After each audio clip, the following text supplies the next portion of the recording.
자, 우리 모두를 위해 건배합시다. 건배! 자, 건배하시죠. 2년의 팔자가 뭐 별거 있나요? 아, 좋다. 건배, 건배. 건배. 이런 맛에 또 모이는 거죠. 다음에 또 한잔합시다. 전데? 오늘 한 번 줄래? 참나, 남자들 대가리 속엔 그 생각밖에 없어. 자, 오늘도 수고 많았어. 건배! 건배. 아, 좋다. 주인장, 나 오늘 회포 좀 풀어야겠어. 나도 마찬가지야. 자, 오늘도 수고 많았습니다. 건배. 아, 좋다. 막걸리 맛있다, 오늘. 안주도 최고네. 빈대떡 좀 더 먹어. 내가 하나 더 부어줄게. 사람들은 나를 보고 개천댁이라고 부른다. 이름도 있었건만 복개천 끝자락에. 자리를 틀고 앉아 20여 년이 넘게 대포집을 하고 있는 이유로 동네의 사람들은 그렇게 나를 부르는 것이었다. 맨 처음 무학재 고개를 넘어 불광동으로 들어서기 전 이곳은 올망졸망한 가정집들이 즐비한 한적함이 있었다. 이런 곳에 그 당시 대포집을 떡하니 열었으니 사람들의 원성은 물론이고 허구 헛날 동회니 구청에서는 다른 곳에서 장사를 하는 것이 어떻겠냐고 으름장 아닌 으름장을 놓았지만 아직까지도 나는 굳건하게 장사를 하고 있다. 내가 장사를 시작하던 때만 해도 동네의 남자들은 시간만 있으면 대포집을 기웃거리느라 정신들이 없었다. 혼자 사는 나를 어떻게 해볼 심산으로 음식을 나르는 내 궁딩이를 쓰다듬기 일쑤고 한밤중에 닫혀진 가게 문을 살살 두드리면서 한 코만 내어달라고 사정하는 얌생이 들도 많았다. 그러나 오는 남자들을 무조건 내칠 수도 없는 노릇이기는 했다. 가게에 딸린 달랑 방 한 칸이고 보니 술을 팔면서 그러기는 더더욱이나 어려웠고 그저 대포나 들이키면서 실어내 튼실하기도 허지하면서 지분거리는 꼬락서니를 그냥 놔두는 것으로 내 나름대로는 서비스를 한다고 생각했었다. 우리 가게의 먹거리로 유명한 것은 파전이었다. 싱싱한 쪽파와 해물을 넣어 지글지글 지져 내오는 파전에 막걸리를 한 사발 탁 걸치면 그 맛이 일품이었다. 아이고, 파전 속에 오징어 맹키로 아줌씨도 쫄깃하다며 암튼 사내 자식들 일한 게 먹을 걸 처먹으면서도 대갈통 속으로는 그 생각뿐인 것이 한심하기도 했었다. 그러나 손님이 빠지고 물먹은 솜처럼 파곤죽이 되어버린 몸을 이끌고 방 안으로 들어서면 남자 생각이 나지 않는 것도 아니었다. 몸이 고나면 고날수록 온몸을 지글거리며 끓어오르는 것은 밤사이 두 눈이 벌개질 정도의 불면을 가져다 주었고 새벽녘이면 밤을 지생 까닭에 가래토디 서곤 했다.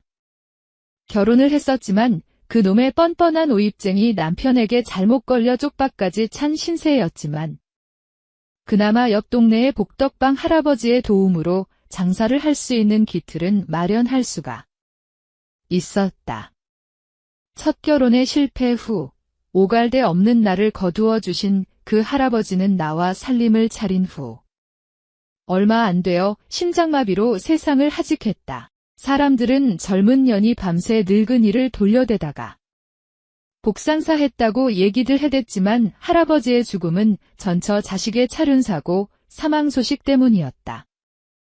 나와 살림을 차린 후 혹시라도 있을지 모르는 변사에 대비해서 고맙게도 할아버지는 나에게 한 재산 뭉텅 떼어서 내 이름으로 통장을 만들어 들이대셨다.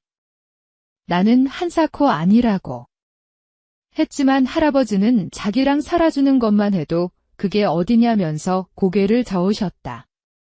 그로부터 며칠 후 나는 이불 호청을 빨아 널다가 전화를 받았다.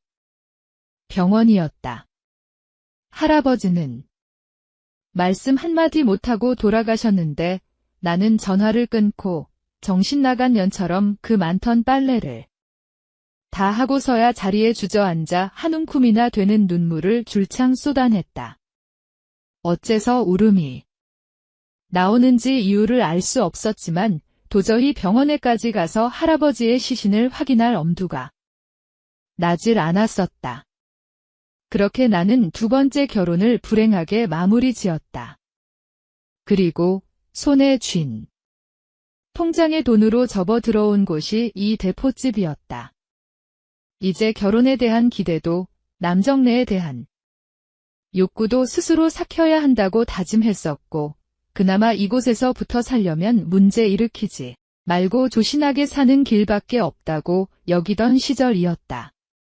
그러나 30도 안 된 싱싱한 처녀 같은 여자가 혼자 살면서 술장사를 하고 앉았으니 군침을 흘리는 남자가 생기지 말라고 하는 것은 아무래도 좀 무리가 있긴 했다. 어떻게든 한번 꿰차려고 저녁밥을 먹었음에도 소화제를 처먹어가면서까지 우리 가게와 와서 다시 또 한 상 그득하게 보아달라고 하면서 시내루를 매기는 남자들 때문에 나는 자주 가게 밖으로 머리 끄댕이를 붙들려 잡혀나가기 일쑤였다. 물증은 없었지만 남편들이 줄줄이 대포집에 매달리는 현상은 오로지 내가 그것을 내두르며 장사를 하기 때문이라는 그네들만의 어거지 때문이었다. 온 얼굴이 손톱에 긁히고 머리카락은 산발을 해가지고 옷이 너덜너덜해진 채로 방 안에 들어와 덜덜 떨리는 손으로 담배를 피워 물려고 하면 목구녕이 메어와서 도저히 연기를 삼킬 수가 없었다. 못된 년이 어디 동네에다 대고 내둘러? 저것밖에 먹고 살 짓이 없나? 그래, 이년들아, 너것들은 따스한 집 구석에서 배 두드리면서 남편이 벌어다 주는 돈에 밥 처먹고 있으면 되지만 나는 이 집 말고는 먹고 살 길이 없다. 이년들아. 그렇지만 나는 맞대놓고 그 소리를 한 번도 해보질 못했다. 그저 죽었음네 하면서 그네들의 분풀이를 모두 받아 마시는 수밖에는 그곳에서 버티고 살 방법은 없었다. 그렇게 나날을 보내던 어느 겨울날이었다. 한방눈이 급작스럽게 쏟아지던 12월의 어느 마지막 날, 갑작스럽게 내린 폭설로 무학제는 벌써 교통이 제한되고 있었고 새해를 맞이할 거라는 기대감으로 사람들은 너나 없이 집 안에 들어 앉아서 연말연시를 맞아 TV에서 해대는 스타들의 장기자랑이나 쇼프로의 한적한 밤 시간을 보내고 있는 즈음이었다. 몇 시간만 있으면 별로 달라질 것도 없었건만 새해가 왔다고 저마다 들썩거릴 그 즈음의 시간. 그런 날이 나에게 있어서는 외롭기 그지없는 그런 밤일 수밖에 없었다. 저마다 집들을 찾아 나섰고 일찌감치 가게는 종을 쳤을 뿐더러 눈까지 진저리 나도록 쏟아지니 사람 구경조차 하기 힘들었으니까 똑똑 누구세요? 문 닫았는데요? 거술 한잔 합시다. 어디 연 곳도 없는다니까요. 닫았다니깐요. 나는 닫았다고 하면서도 가게의 쪽문을 열고 밖으로 나갔다.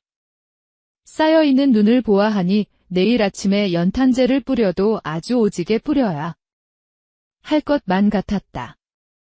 컴컴한 길가에 가로등만이 시푸르등등한데 건장한 남자가 온몸에 눈을 수북이 맞은 채로 벌벌 떨며 서 있었다.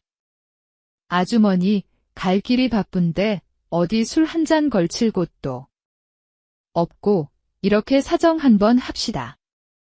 이 동네 분이 아닌가 보네요. 네, 저 아래쪽에. 국립보건원 있는 동네에서 여기까지 걸어왔지 뭡니까? 길이 막혀서 차가 가야 말이죠. 눈이 갑자기 쏟아져서 그럴 거예요. 암튼 들어오셔. 별로 장을 보아둔 것도 마땅찮지만. 술은 넉넉하니 근데 돈은 있수. 그 사람은 웃으면서 지갑을 꺼내 보였다.